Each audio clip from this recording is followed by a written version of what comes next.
Muito bem. A sucessão legítima é aquela sucessão decorrente da lei.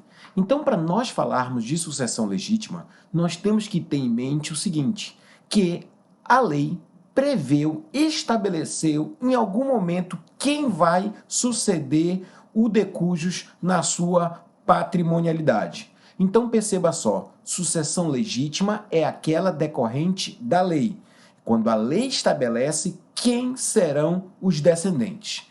E quando que acontece a sucessão legítima no Brasil? Olha só, aqui você vai ter que ter uma cautela, vai ter que observar que a sucessão legítima ela é de grande incidência no ordenamento jurídico brasileiro, na vida do brasileiro. Por que isso acontece? Porque é o seguinte, a sucessão legítima, olha só quando é que ela acontece. Em primeiro lugar, ela acontece quando, olha só, quando o herdeiro, o de cujos, não deixa testamento. Isso é a sucessão abstestato, ou seja, aquela sucessão sem testamento. O de cujos faleceu e não deixou um testamento. Para quem vai a herança? Para aqueles que estão previstos na lei. Ah, ele deixou um testamento, mas esse testamento foi caduco. Quando o testamento é caduco, também nós vamos ter que olhar para a lei, porque em caso de caducidade do testamento, nós vamos ter que trabalhar com aquela previsão da lei. Outra coisa que também, outro momento que é possível nós falarmos também de sucessão legítima, é até mesmo quando tem testamento.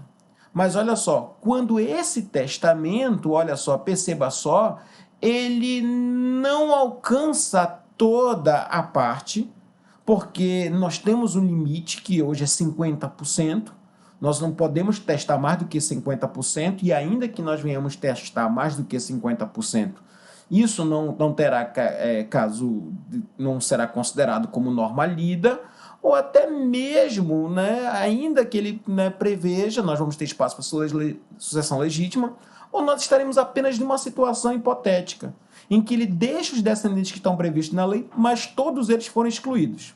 Aí sim, se todos aqueles que estão previstos na lei, eles foram excluídos da herança, né? Então, olha só, eles foram deserdados, eles foram declarados indignos. Nessas situações, nós vamos estar apenas com a sucessão testamentária. Mas olha só, revisando, se a sucessão testamentária, se a sucessão, o de cujos, não deixou testamento, ou esse testamento foi caduco, nós vamos estar diante de uma sucessão legítima.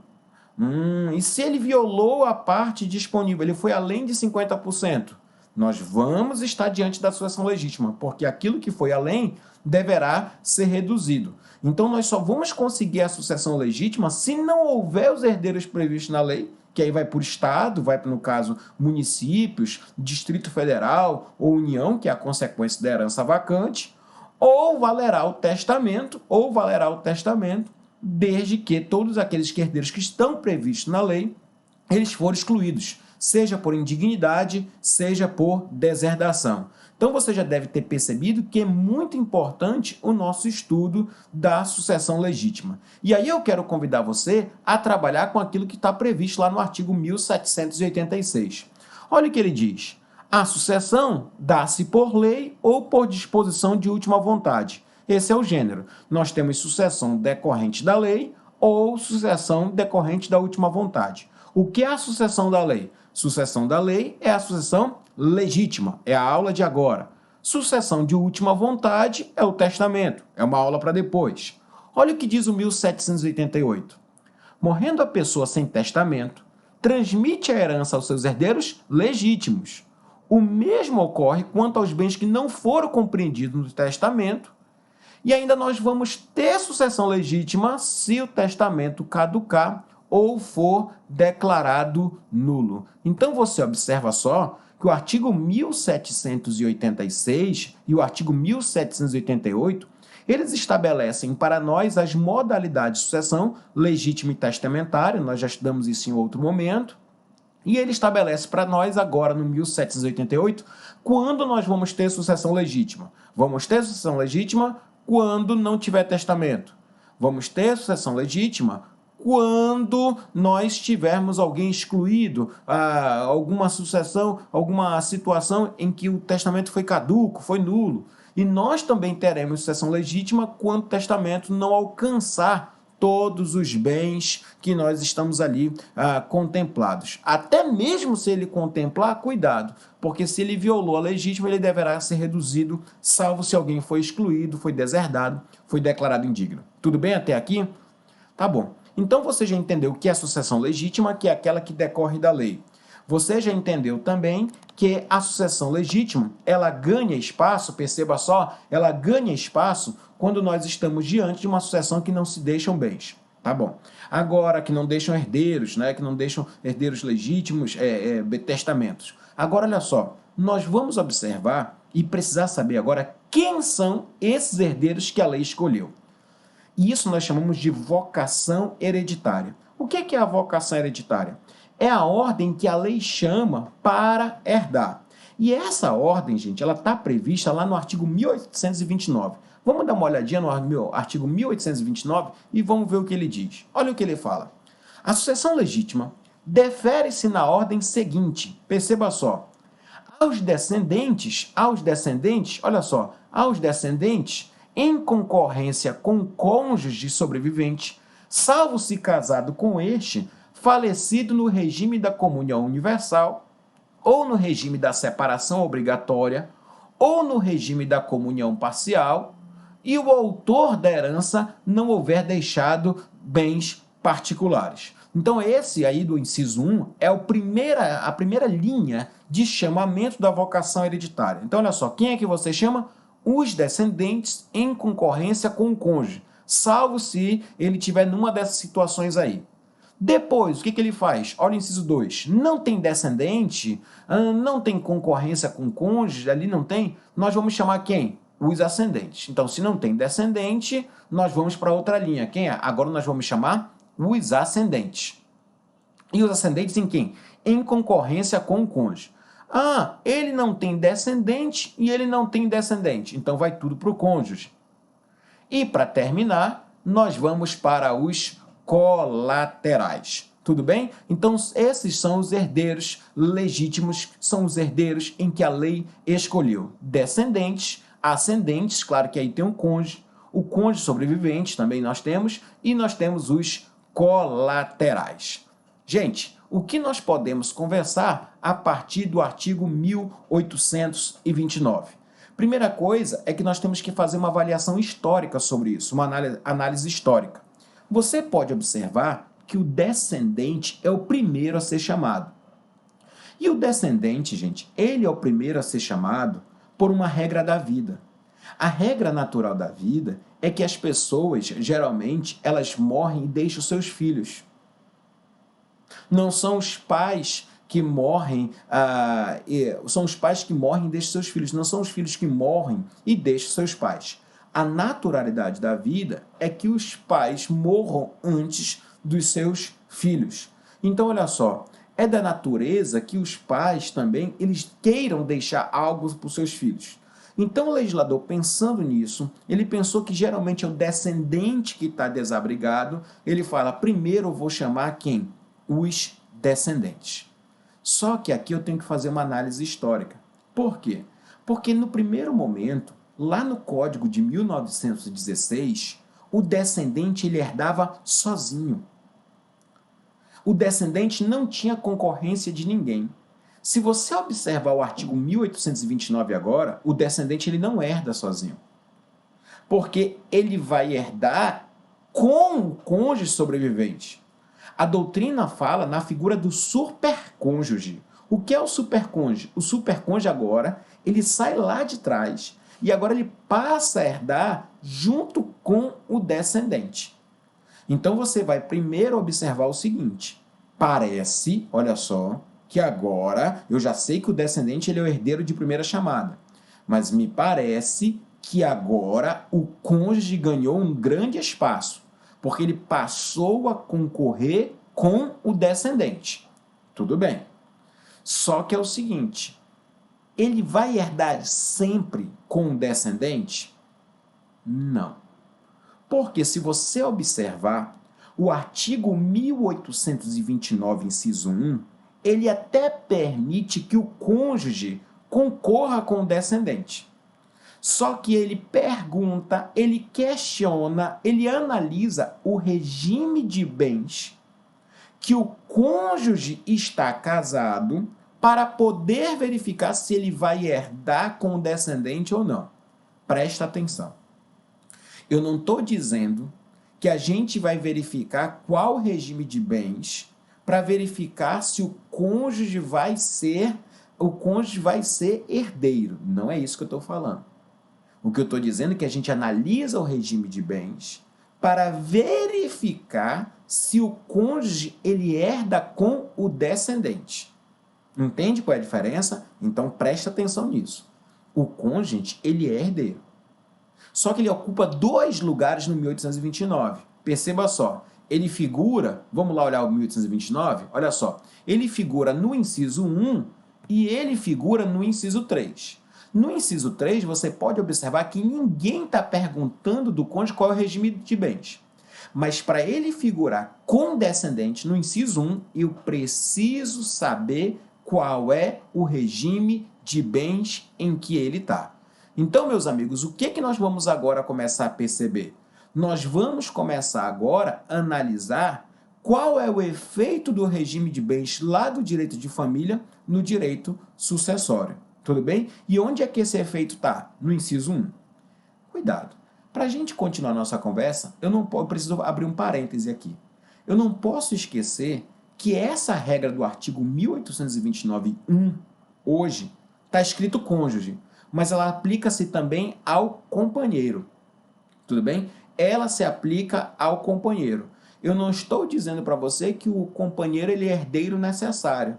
Eu não estou dizendo para você se ele é herdeiro necessário ou não, porque isso aí é tema de uma outra conversa. A gente vai até conversar em algum momento. Mas o que eu quero chamar a atenção de vocês agora, pelo menos nesse momento, é o seguinte: nós precisamos analisar em algum momento, nós precisamos verificar em algum momento o seguinte: eu não posso esquecer que o companheiro, eu não aplico 1790 e eu aplico igualmente o 1829. Então, quando eu for ler o inciso 1 ali, cônjuge, eu tenho que ler também companheiro, por força da decisão do STF, tá bom? Então, fiquem ligados com essa questão aqui que nós precisamos trabalhar dentro disso. Então, 1829.1, ele estabelece para o cônjuge, mas eu tenho que lembrar que isso se aplica para o companheiro por força do artigo 1790. Beleza. Então, olha só, 1790 é inconstitucional, o STF decidiu isso. Tudo bem.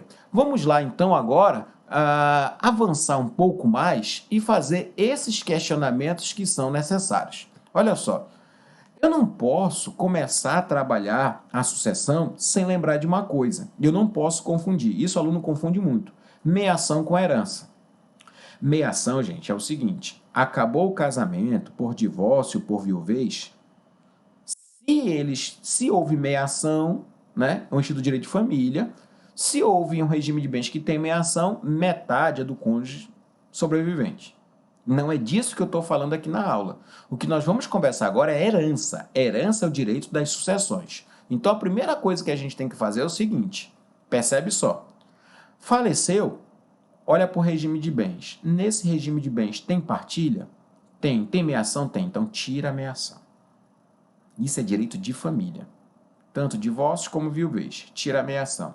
Agora nós vamos trabalhar com a segunda parte. Qual é a segunda parte? Herança. Opa, herança é direito das sucessões. Então não confunde na tua cabeça o que é meiação, o que é herança. Tudo bem? Então olha só, meiação é direito de família. Onde é que tem meiação? Comunhão parcial de bens, tem meiação. Comunhão universal de bens, tem meiação. Né? Então olha só, nós podemos observar que existe isso. Lá na separação obrigatória de bens, tem uma meiação, mas só dos bens adquiridos onerosamente. Né? Então, olha só, então cuidado quanto a essas questões. Lá na participação final nos aquestos, vai depender de qual patrimônio nós estamos falando, se foi aquele que foi adquirido, né, como aquesto, aquele que eles adquiriram conjuntamente vai ter meiação, então tem que fazer uma revisãozinha lá dos regimes de bens do direito de família.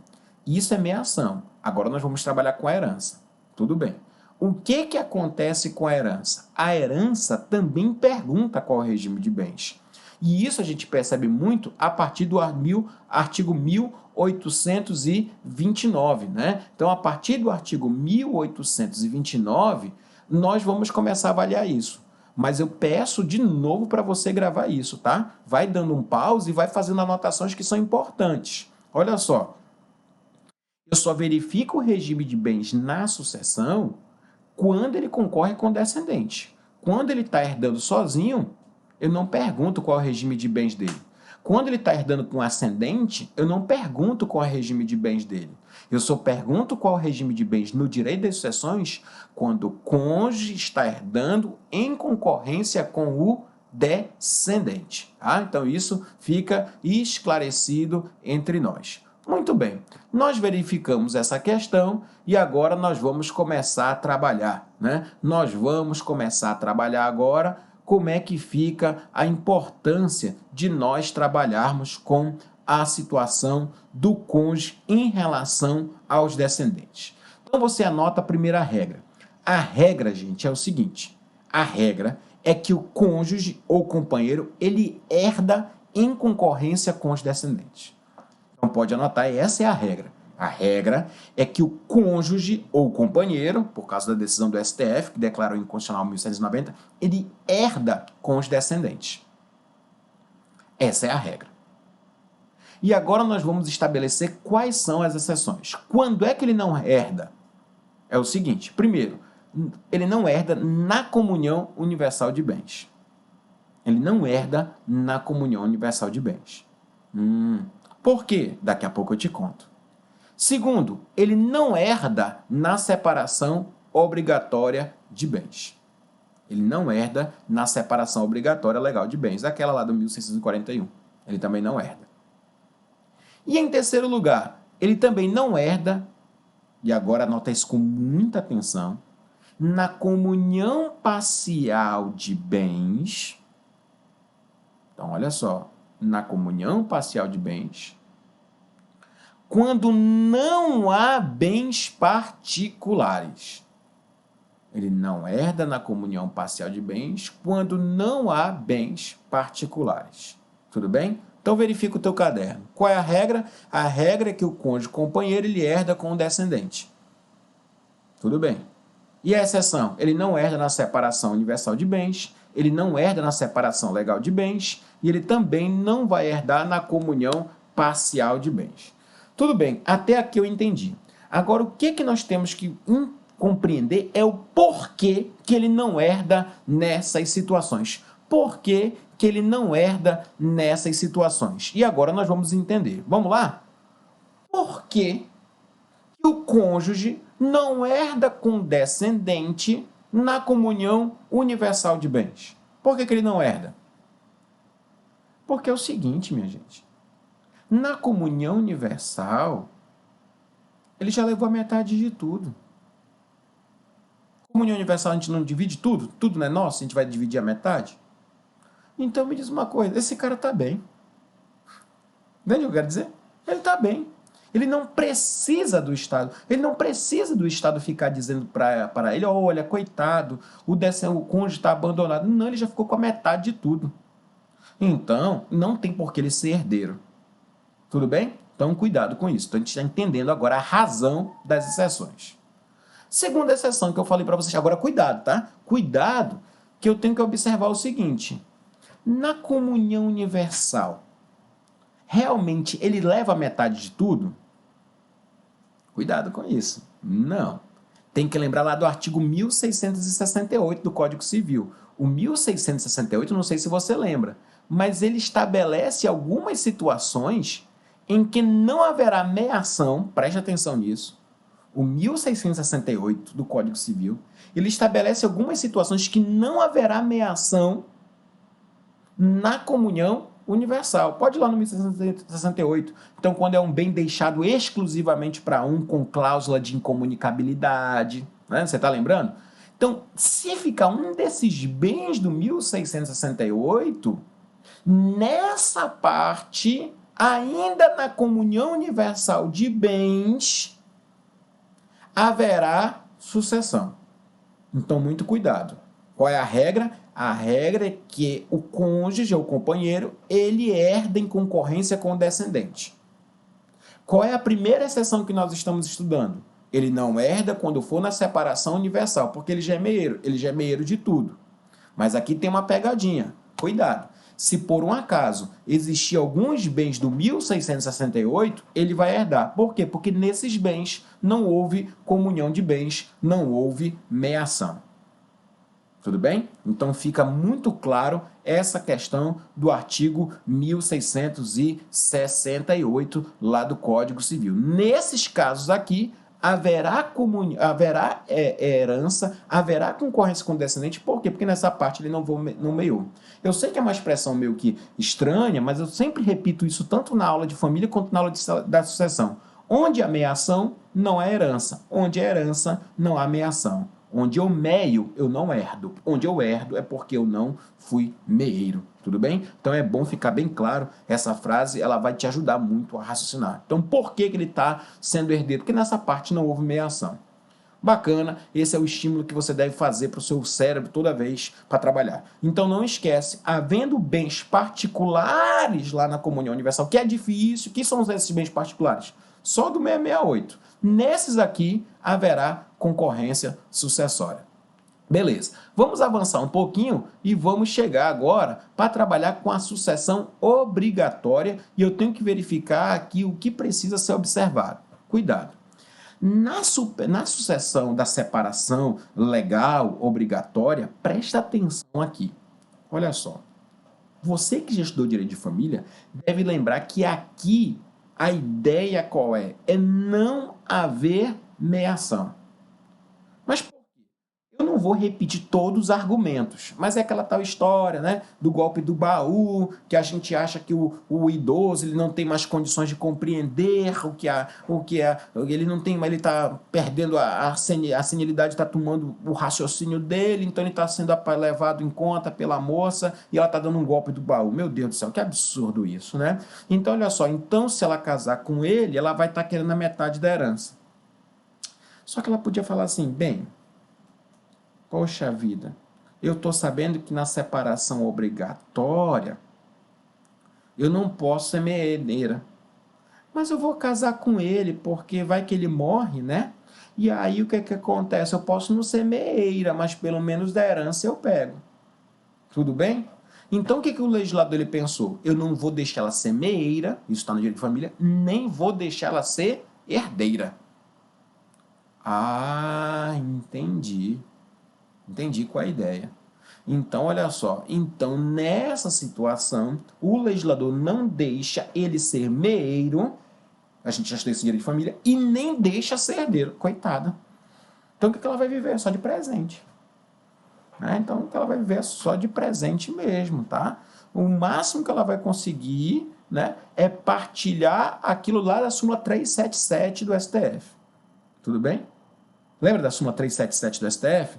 Porque no regime da separação obrigatória é possível, né, na partilha ali dos bens adquiridos onerosamente, é o que diz a súmula 377 do STF.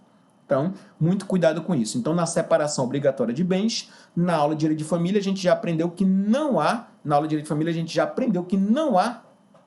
meação. E agora a gente aprende que na separação obrigatória de bens, não há também sucessão, coitada.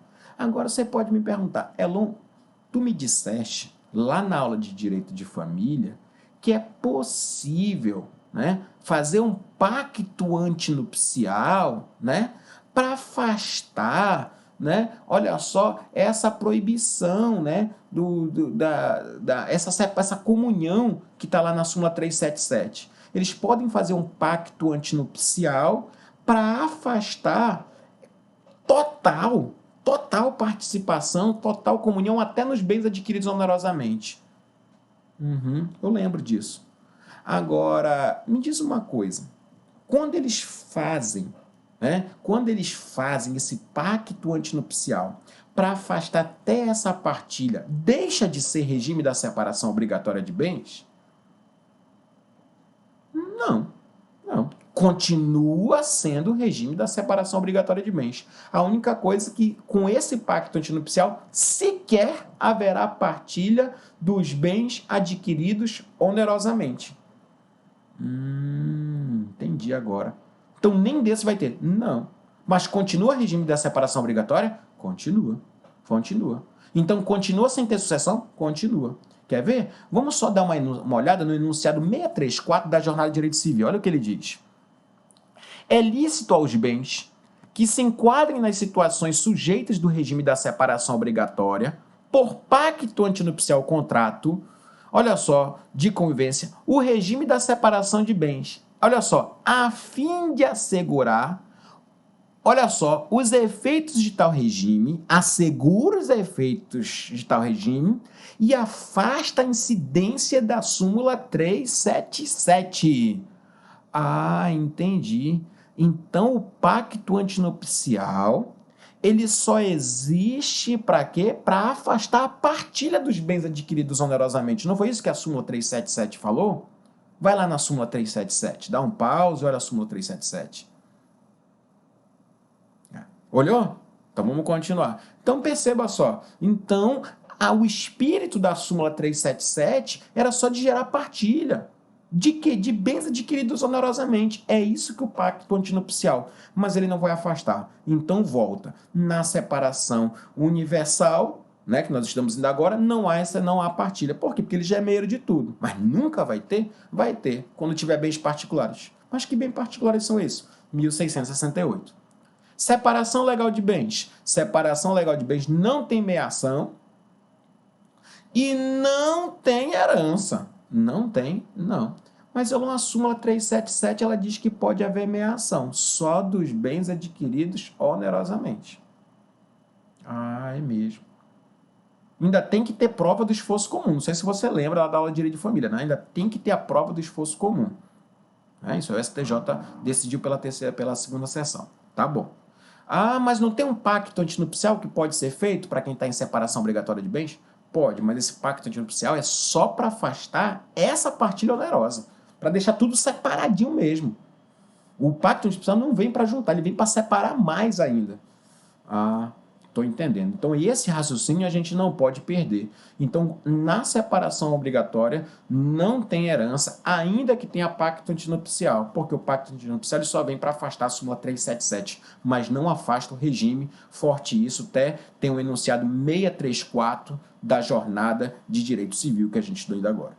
Então, a regra do cônjuge com os descendentes é que ele herda. Ele não herda na comunhão universal e ele não vai herdar também na comunhão, separação obrigatória de bens.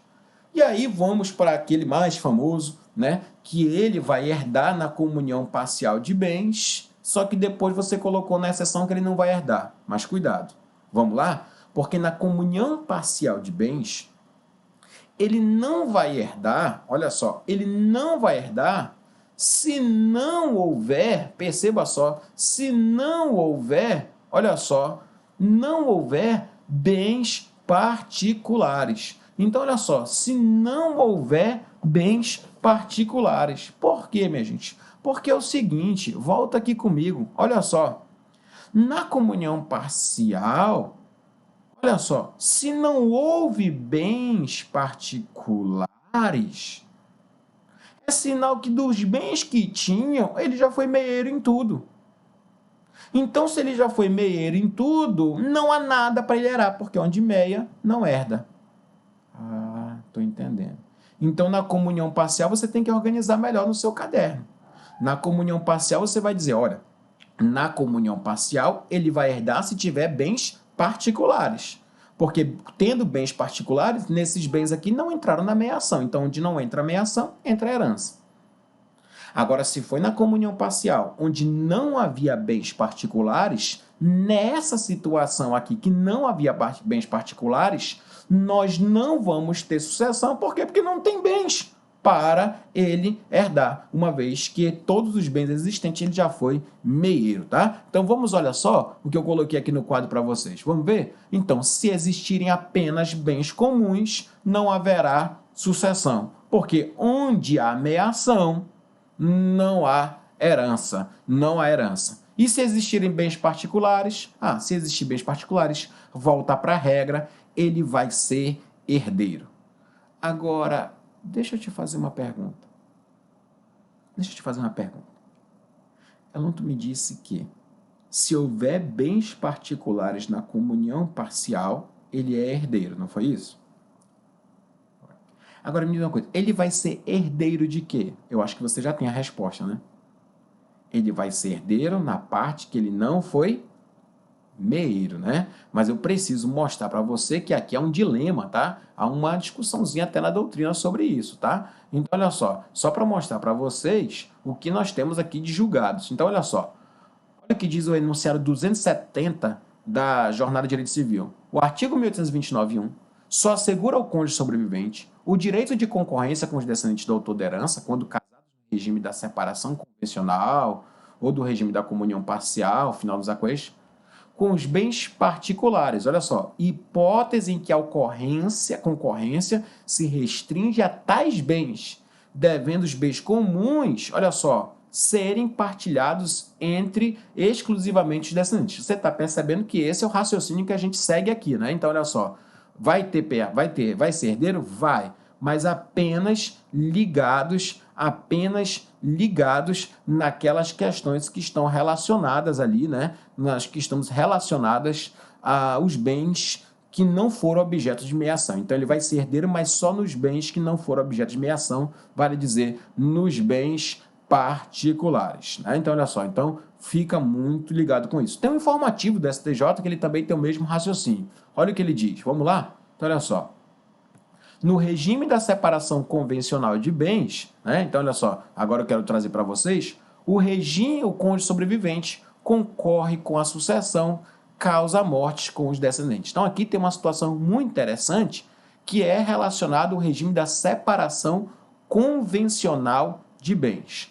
Você sabe que no regime da separação convencional de bens, né? Então, olha só, nós vamos começar a perceber que eles não quiseram nada. Eles só quiseram se amar. Eles não quiseram partilhar bens. Aí me pergunta, e quando ele morre, ele vira herdeiro? Cuidado, olha o que diz o informativo do STJ 562. No regime da separação convencional de bens, o cônjuge sobrevivente concorre na sucessão com os descendentes da herança. Então, olha só, nós já trabalhamos com as 3 exceções. Então, olha só, primeiro, olha só, a regra é que ele concorre. Ele concorre? Concorre. Quais são as exceções?